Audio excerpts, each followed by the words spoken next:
Hem yaşlılar hem çocuklar sıcak konusunda hassas gruba girerler. Kronik hastalığı olanlar özellikle. Van bölgesi nispeten serin bir bölge olmakla birlikte Van Gölü'nün etkisiyle nem oranı yüksek olduğu için sıcaktan etkilenmeler özellikle Temmuz ayında artıyor. Özellikle de yetişkin hasta grubunda kronik hastalığı olanlarda diyabet, kalp yetmezliği, hipertansiyon sıcaktan daha fazla etkileniyorlar. Bunun ana nedenlerinden biri sıcaklığın artmasıyla birlikte terleme oranlarının artması. Vücudun buna adaptasyon göstermesi biraz zaman alıyor. Bu grup kişilere ana önerimiz özellikle sıcağın çok etkili olduğu saat 10 ile öğleden sonra 16 arasında güneşe çıkmamaları, mümkün oldukça serin yerlerde beklemeleri, direkt güneş ışınlarından uzak durmaları, giysi olarak özellikle açık renk giysileri ve ince giysileri tercih etmelerini öneriyoruz. Eğer ille güneşli bir alana çıkmaları gerekiyorsa geniş delikli şapkalar kullanmaları, güneş gözlüğü kullanmaları, gene dahili hastalıklar grubundan SLE dediğimiz sistemik lupus eritomatosus hastalığı olanların güneş ışınlarından uzak durması gerekiyor. Çünkü bu hastalıklarını artırıyor. Bunların da özellikle güneşe çıktıklarında güneşten koruyucu kremler kullanmaları ve çıkmadan 15 dakika hatta yarım saat önce kullanmaları daha mantıklı etkisini gösterebilmesi için. Özellikle bizim diyabet hastalarında sıvı kaybına hassastır bu hastalar.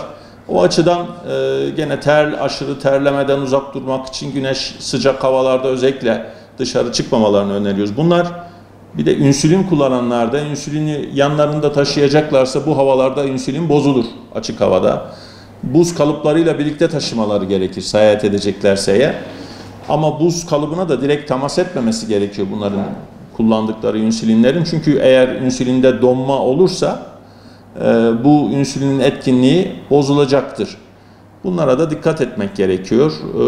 D vitamini eksikliği olanlara biz güneş görmelerini tavsiye ediyoruz normalde. Bunların da günde 15 dakika güneşte kalmaları yeterli oluyor. Elleri ve yüzleri açık olacak bir şekilde. Günde 15 dakika güneşte kaldıkları takdirde bu hem çok fazla vücutlarını etkilemez hem de yeterli D vitaminini almış olurlar.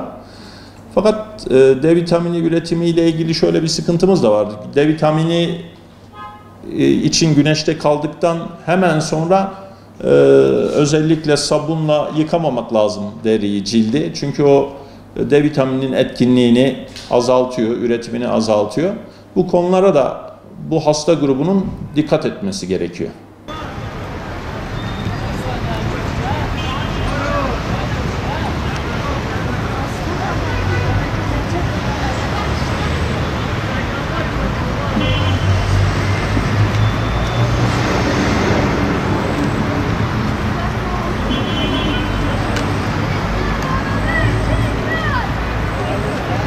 Vücudumuzun bir normal ısısı var. Bu ortalama 36 ve 37 derece arası oluyor.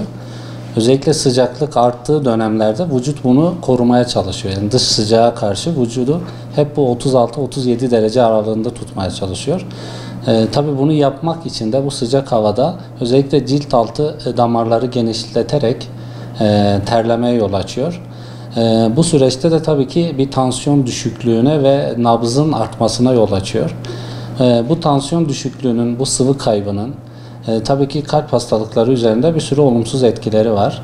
Özellikle nabız artışının olması kalp ve damar hastalıkları, kalp ve damar tıkanıklığı olan, bypass olan, stentli hastalarda istemediğimiz durum. nabız yüksekliği kalbi yorabiliyor, kalp krizini tetikleyebiliyor. Diğer taraftan sıvı kaybı yaşayan hastalar, özellikle kalp yetmezliği olan, ödem sökücü tedavi kullanan hastalarda böbrek yetmezliğini tetikleyebiliyor.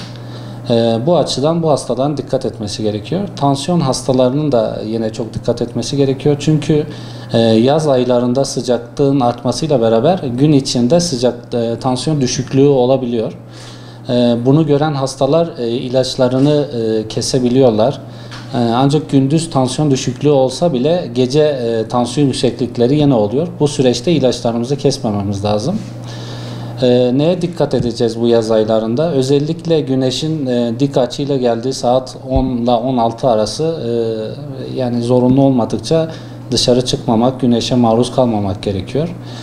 Mutlaka sıvı tüketimini artırmamız lazım. Çünkü terleme ile beraber ciddi bir sıvı kaybı oluyor. Bunu yerine koymamız lazım. Bu sıvı kaybının vücutta tabii ki bir sürü, demin de bahsettiğim gibi, olumsuz etkileri var. En sık da halsizlik yapar. Bu bizim için uyarıcı çok fazla tuzlu tüketilmesini önermiyoruz. Dışarı çıkılacaksa mutlaka yine güneşe maruz kalmamaya dikkat ediyoruz. Özellikle dikkat edilmesi gerekenler bunlar.